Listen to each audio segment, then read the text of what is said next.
Subscribe now and press the bell icon. Never miss an update. Mumbai Malad में वंदे मातरम शिक्षण संस्थान के फाउंडर फिरोज शेख से हमने बात की बहुत अहम समस्या पर, कचरे की समस्या, कचरा जिसकी वजह से आज कई बीमारी फैलती है।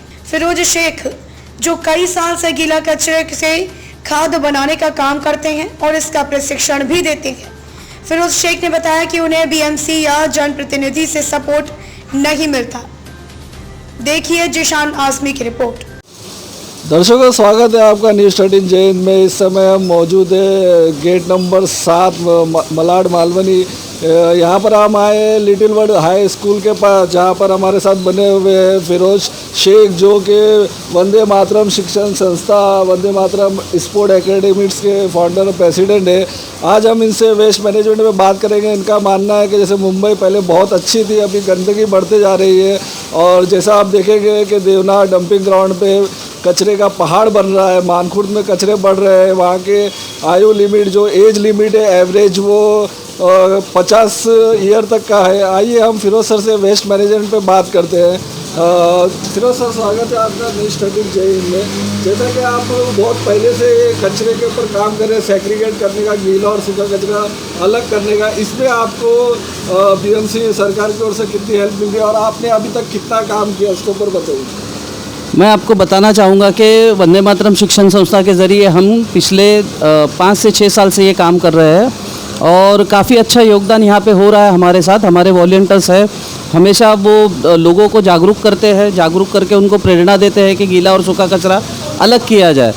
और कंटिन्यू काम करते करते आज की तारीख में हम रोज़ का 300 से 350 किलो कचरा हम रोज़ इकट्ठा करते हैं हमारे कार्यकर्ता, और उसको कंपोस्ट करते हैं।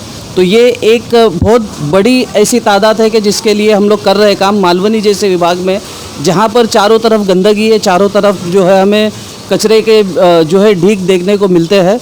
लेकिन इसमें जो सरकारी यंत्रणा हो या जो हमारे जो लोक प्रतिनिधि है, उनसे जितना हमें सपोर्ट मिलना चाहिए, जिस तरह से सपोर्ट मिलना चाहिए उस तरह से नहीं मिलता है। कचरे की समस्या से सारे लोग हमें उदासीन नज़र आते हैं।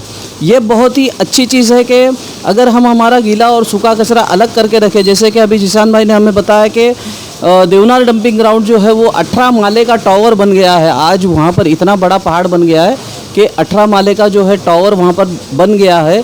और वहाँ पे कचरा फेंकने से पहले बीएमसी को हर साल जो है एयरपोर्ट अथॉरिटी की परमिशन लेनी पड़ती है कि हम यहाँ पे कचरा डालें या नहीं डालें।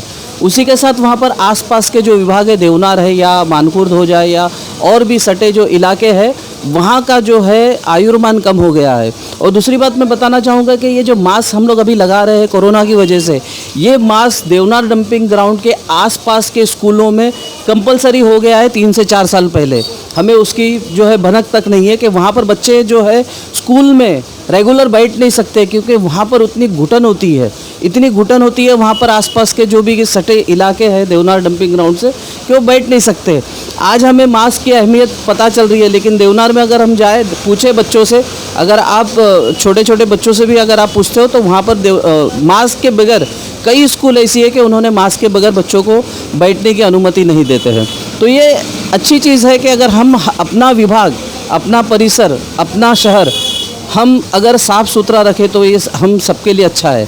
आज कोरोना जो हमें नज़र नहीं आता है, पूरे दुनिया को उसने रुका दिया है, लेकिन कचरा और गंदगी ये तो हमें नज़र आ रहे हैं, हमारे सामने जो है इसके पहाड़ बनते जा रहे हैं, लेकिन हम इसके ऊपर कुछ नहीं कर रहे।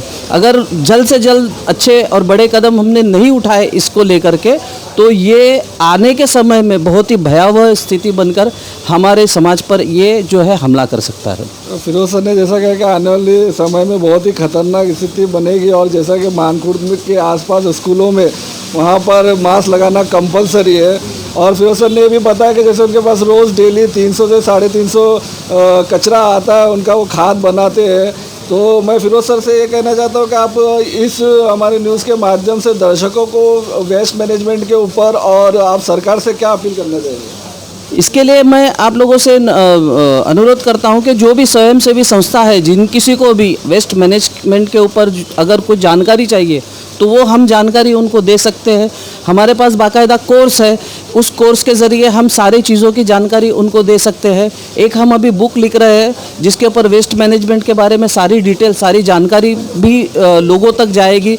और जो स्वयंसेवी संस्था या महिला बचत गट या जो कोई भी लोग हो जिन्हें वेस्ट मैनेजमेंट के बारे में जानकारी चाहिए तो हम उनको बता सकते हैं, समझा सकते हैं, बाकायदा हम उनका कोर्स ले सकते हैं। हमने कई महिला बचत गट को इसकी ट्रेनिंग दी है, हमने सैकड़ों विद्यार्थियों को, स्टूडेंट्स को इसकी ट्रेनिंग हमने दी है और सक्सेसफुली वो लोग जो है आज काम कर रहे हैं। इसमें जागरूकता करने की बहुत ज़रूरत है। जैसे कि मुझे पहले 5 से 7 साल पहले इसके बारे में जानकारी नहीं थी, लेकिन हमने महाराष्ट्र के विभिन्न इलाकों का दौरा किया, वहाँ पर हम गए, हमने देखा कि वहाँ पर किस तरह से कंपोस्टिंग हो रही है, क्या हो रहा है, और उस चीज़ को हमने इम्प्लीमेंट किया। 10 किलो से शुरू किया हमने, आज हम जो है 300 से 350 किलो गीला कचरे को जो है खाद में तब्दील कर रहे हैं रोज़।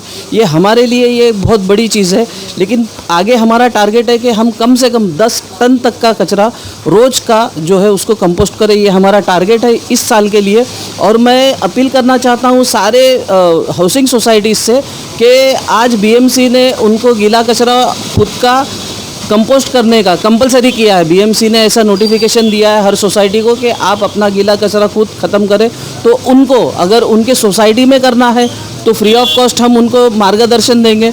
अगर उनको उनके सोसाइटी में नहीं करना है, वो उनको दे देना है, तो सशुल्क हम वो काम जो है कर रहे हैं। और जो भी सोसाइटी, जो भी हाउसिंग सोसाइटी ये करना चाहे वो हमसे संपर्क कर सकती है। हम उनका जो है ये गीले कचरे की समस्या जो है ख़त्म कर देंगे। जैसा कि फिरोज सर ने कहा कि लोगों में जागरूकता होना चाहिए, और उन्होंने ये भी कहा है कि जिस सोसाइटी को या जिसको भी जानकारी चाहिए हम उनको जानकारी देने के लिए तैयार है, ट्रेनिंग देने के लिए तैयार है। और इस वेस्ट मैनेजमेंट के ऊपर एक बुक भी लिखी जा रही है। तो मैं कैमरामैन काशिफ जैदी के साथ ज़ीशान आज़मी, न्यूज़ 13 जय हिंद, मुंबई।